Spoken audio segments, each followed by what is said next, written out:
World kidney day पर इस साल किडनी डे की theme kidney health for everyone everywhere रखी गई है। दुनिया भर में 85 करोड़ लोग किडनी से संबंधित किसी न किसी समस्या से जूझ रहे हैं। साथ ही देश में 1200 किडनी विशेषज्ञ हैं। इसके इलाज के लिए 10,000 डायलिसिस केंद्र भी हैं। इतना ही नहीं, हर साल 24 लाख लोगों की मौत किडनी की बीमारियों के कारण होती है। विश्व भर में किडनी से संबंधित बीमारियों से मौत छठा सबसे प्रमुख कारण है।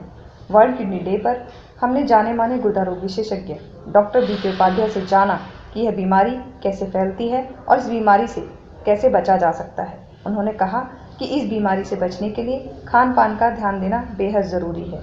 इसके अलावा समय समय पर अपनी जांच कराना भी आवश्यक है। नमस्कार सर, पायनियर हरियाणा में आपका स्वागत है।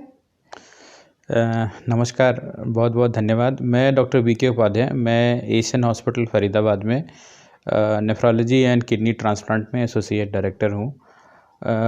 आज हम लोग वर्ल्ड किडनी डे के मौके पे आज इस डिस्कशन के लिए हैं।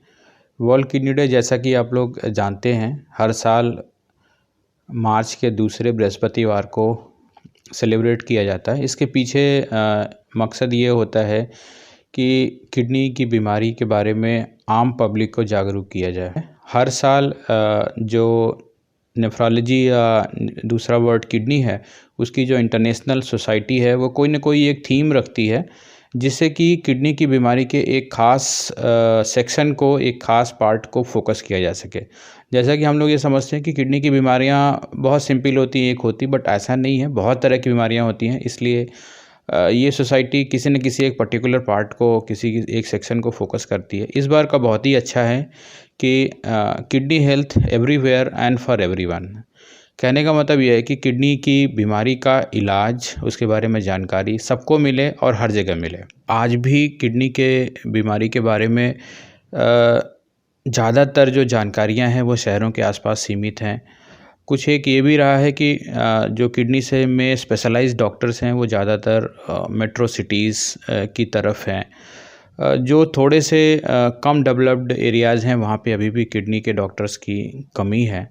तो इस बार का थीम बहुत अच्छा है कि पूरे देश में समान रूप से लोगों को जागरूक किया जाए, क्योंकि हम लोग एक ये भी देखते हैं कि किडनी की बीमारी अमीर गरीब, शहर गांव, छोटे बड़े बच्चे सभी के होती है। हो सकता है कि कोई ख़ास ग्रुप में ज़्यादा हो, लेकिन यह है कि ये किसी भी एरिया को, किसी भी एज ग्रुप को, मेल फीमेल किसी को भी छोड़ती नहीं है, सब जगह होती है। इसलिए हर जगह जागरूक होना बड़ा ज़रूरी है। एक डेटा के मुताबिक ये देखा गया है कि हमारे यहाँ भारतवर्ष में हर साल लगभग 1 लाख लोगों की किडनियाँ ख़राब होती हैं और उनको एक जो आइडियल ट्रीटमेंट बोलते हैं हम लोग, किडनी ट्रांसप्लांट की ज़रूरत होती है। बट बड़ी मुश्किलों से 5,000 से ज़्यादा लोगों का किडनी ट्रांसप्लांट नहीं हो पाता है। कुछ और लोग डायलिसिस पे अपनी लाइफ निकालते हैं एंड बाकी लोगों को इस तरह का किडनी फेलियर का जो ट्रीटमेंट है वो नहीं मिल पाता है। उसकी बहुत सारी वजह है, उसको कभी बाद में हम लोग विस्तार से बात करेंगे। लेकिन कुल मिला के ये है, जैसा एज ओल्ड एक चीज़ कही जाती है कि prevention is always better than cure. इलाज चूँकि हम जानते हैं हर जगह उपलब्ध नहीं है अभी तक और महंगा है, इसलिए हमें जानकारी रखना, ये सुनिश्चित करना है कि लोगों में बीमारी ही ना हो जिससे इलाज की बात ना आए। हम लोग हार्ट की बीमारी के बारे में जानते हैं कि अगर छाती में बीच में दर्द हो रहा है तो हार्ट अटैक है, लेकिन किडनी की बीमारी के साथ बड़ा दुर्भाग्य है कि इसके बहुत सारे जो लक्षण हैं वो किसी और बीमारी से मैनिफेस्टेशन होती है या उससे मिलते जुलते हैं। जैसे मरीज़ को उल्टी मिचली होगी, भूख नहीं लगेगी, उसको लगेगा पेट में तकलीफ़ है। सांस फूलती है, वो फेफड़े के डॉक्टर या हार्ट के डॉक्टर के पास जाएगा। बीपी बढ़ा है तो वो हार्ट के डॉक्टर के पास जाएगा। तो कई बारी क्या होता है कि बहुत सारे ये इसीलिए बहुत बार मिस हो जाती है। और एक ये भी देखा गया है कि हमारी अगर 50% से ज़्यादा किडनी फंक्शन अगर ख़त्म भी हो गया है, फिर भी हम अपने आप को एडजस्ट करते रहते हैं और हमारे को कोई ऐसी विशेष तकलीफ़ नहीं होती है। फिर भी कुछ लक्षण होते हैं जो कि हमारे को इशारा करते हैं कि किडनी की बीमारी है।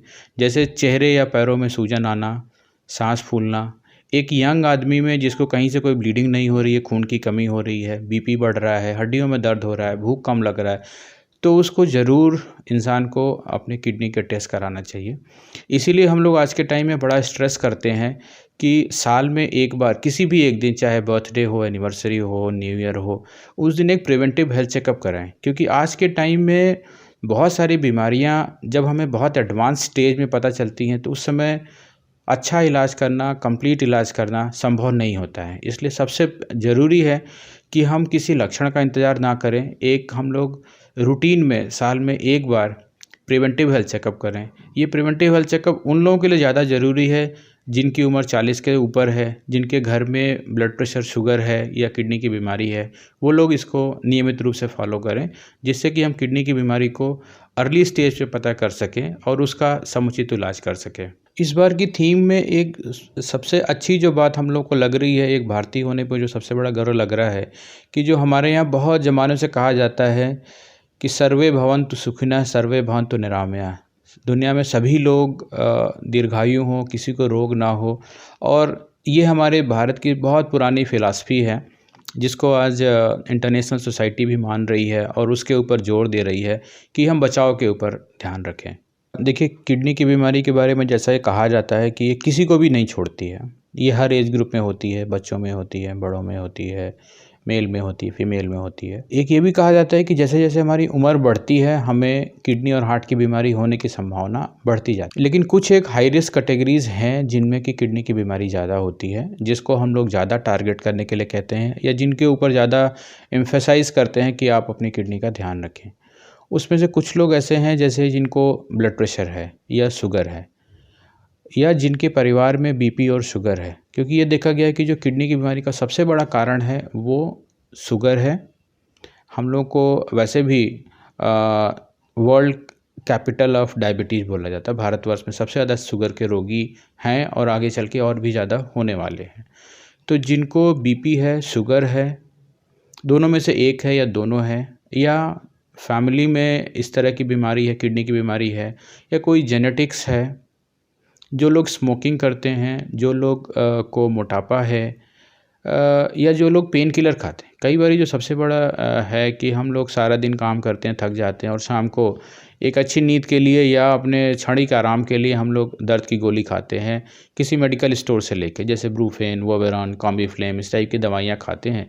मैं इन दवाइयों का नाम इसलिए लेना चाहता हूँ कि इनकी एक गोली से भी किडनी में दिक्कत हो सकती है, और अगर हम इनको अनजाने में 5 साल 10 साल खाते रहते हैं तो हमारे को किडनी की बीमारी होने की संभावना बहुत ज़्यादा होती है। और जो ये 5-10 साल खाने के बाद जो हमारे को ये बीमारियां होती हैं, तब हमें किडनी का इलाज करना संभव नहीं होता है, और तब हमें जीवन बचाने के लिए जो 2 तरह के ट्रीटमेंट है जिससे हर कोई बचने की कोशिश करता है, जैसे डायलिसिस या किडनी ट्रांसप्लांट की ज़रूरत होती है। तो इन सारे जो हाई रिस्क कैटेगरीज़ हैं, इनको ज़रूर फोकस करना चाहिए और इन लोगों को अपना ज़रूर ध्यान रखना चाहिए, और जो रिस्क फैक्टर्स हैं उनको डेफिनेटली अवॉइड करना चाहिए। जैसा कि हम लोग कहते हैं कि किडनी की बीमारी के जो शुरुआती लक्षण होते हैं वो बहुत ज़्यादा स्पेसिफिक नहीं होते हैं कि आपको किडनी कैसी बीमारी है। कुछ लोगों में ऐसा भी हो सकता है कि रात को अगर ज़्यादा पेशाब जा रहे हैं, या बीपी बढ़ रहा है या खून की कमी हो रही, तो ज़रूर किडनी की बीमारी के लक्षण हो सकते हैं। बट 2 ब्लड टेस्ट और एक यूरिन टेस्ट है। ये 2 टेस्ट ऐसे बोले गए हैं जिसको आमतौर पे हम लोग एक स्क्रीनिंग टेस्ट के रूप में इस्तेमाल करते हैं, लोगों को सलाह देते हैं। ब्लड में एक यूरिया और क्रिएटिनिन करके टेस्ट हैं जिसको हम करके जान सकते हैं कि हमारी किडनी कैसी चल रही है। और दूसरा, हम पेशाब में हम लोग देखते हैं कि प्रोटीन या कोई रक्त के कण तो नहीं आ रहे हैं। अगर ये दोनों चीज़ें नहीं हैं तो हम लोग मोटा-मोटा ये एश्योर हो सकते हैं कि आज की डेट में हमारे को किडनी की बीमारी नहीं है। लेकिन आगे इन दोनों स्क्रीनिंग टेस्ट को, जिसको हम ब्लड में क्रिएटिनिन और यूरिन में प्रोटीन और रक्त के कण या आरबीसी जिसको बोलते हैं, इसको हमें रेगुलरली फॉलो करते रहना चाहिए। कुछ किडनी की बीमारियाँ जेनेटिक भी होती हैं, जिसको हम लोग एक पॉलीसिस्टिक किडनी डिसीज़ करके बोलते हैं, जो परिवार से परिवार में चलती है। और ये देखा गया है कि परिवार में अगर माँ-बाप में से किसी को है तो आधे बच्चों में होने की इसकी संभावना होती है।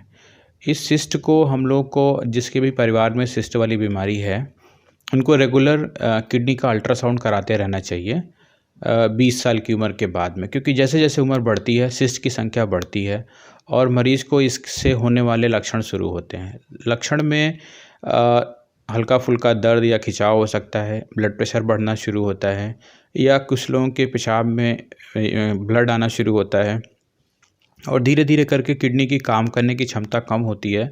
और 50 साल की उम्र के बाद देखा जाता है कि बहुत सारे लोगों में जिनको दोनों किडनियों में बहुत सारे सिस्ट होते हैं, उनको किडनी ख़राब होती है और उनको आगे चल के डायलिसिस या ट्रांसप्लांट का सहारा लेना पड़ता है। लेकिन एक इसी टाइम पे हम ये भी बोलना चाहेंगे कि अगर हमारी किडनी में मान लीजिए 40 या 50 की उम्र में एक किसी किडनी में या दोनों में एक एक कोई छोटा मोटा सिस्ट है, तो उससे बहुत ज़्यादा भयभीत होने की ज़रूरत नहीं है। उसके लिए हम अपना रेगुलर अल्ट्रासाउंड 6 महीने साल पे देखते रहें कि संख्या कोई बहुत ज़्यादा तो नहीं बढ़ रही है। ऐसा कैसे बचें जिससे कि हमारे को किडनी की बीमारियां कम हो। इसमें जो सबसे बड़ा चीज़ ये है कि हम लोग फिट रहें, हेल्दी रहें, हेल्दी डाइट फॉलो करें, जंक फूड ना लें, फ़ैट ज़्यादा ना लें, अपने कोलेस्ट्रॉल का ध्यान रखें, स्मोकिंग ना करें, बैलेंस डाइट लें। बैलेंस डाइट में जैसे होता है हरी पत्तेदार सब्जियां हैं, इन सब चीज़ों का अच्छे से सेवन करें। पानी के बारे में जैसे कहा जाता है कि जब हमारी किडनी को अच्छा रखने में बहुत मदद करती है, तो 2.5-3 लीटर तक पानी का सेवन करें। स्मोकिंग ना करें, वज़न ना बढ़ने दें, रेगुलर एक्सरसाइज करें, कुछ भी करके अपने आप को फिट रखें। ओवर द काउंटर सबसे बड़ी चीज़ होती है, over the counter pain killers जो होते हैं उसको अवॉइड करें। बहुत सारी शरीर बॉडी बिल्डिंग के लिए या हर्बल ड्रग्स, बहुत सारी चमत्कारी दवाइयाँ आज के टाइम में काफ़ी पॉपुलर हैं और बहुत सारे स्पेशली यंग लोग कोशिश करते हैं बहुत सारा फिट रहने के लिए इस टाइप की दवाइयाँ।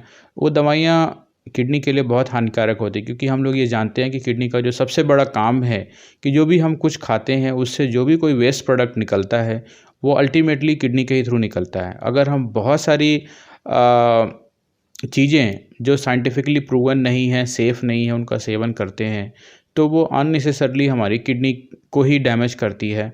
और कई बार हम लोगों ने देखा है कि कई लोग बहुत सारे हर्बल सप्लीमेंट या बहुत सारे प्रोटीन सप्लीमेंट और क्या-क्या लेके आते हैं और उनकी किडनियाँ काफ़ी ख़राब होती हैं और कई लोगों की तो परमानेंट ही डैमेज हो जाती है।